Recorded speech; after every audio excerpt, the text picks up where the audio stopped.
Hi friends, welcome to cine family two. TV serial actor Mukesh Gowda ప్రస్తుతం తెలుగు కన్నడ మూవీస్లో నటిస్తూ బిజీగా ఉన్నారు.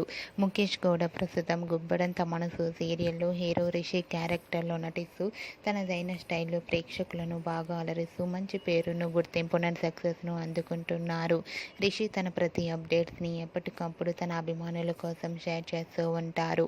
అయితే రీసెంట్గా గుబ్బడంత మనసు సీరియల్ హీరో రిషి తన రియల్ లైఫ్ లేటెస్ట్ ఫొటోస్ను షేర్ చేశారు. ఆ ఫొటోస్లో రిషి తన ఇంటి ముందు చాలా హ్యాపీగా, సరదాగా ఎంజాయ్ చేస్తూ తన ఫ్యాన్స్తో కనిపించారు. ఆ ఫొటోస్ చూసిన వారంతా your acting is super Rishi sir and handsome hero అంటూ కామెంట్స్ పెడుతున్నారు. మీకు కూడా Rishi real life latest photos మీకు నచ్చినట్లయితే మీ అభిప్రాయాన్ని మీ కామెంట్ రూపంలో తెలియజేస్తూ లైక్ చేయండి, షేర్ చేయండి. మరిన్ని ఇంట్రెస్టింగ్ అండ్ లేటెస్ట్ అప్డేట్స్ కోసం మా సినీ ఫ్యామిలీ 2 ఛానల్ని సబ్స్క్రైబ్ చేసుకోండి.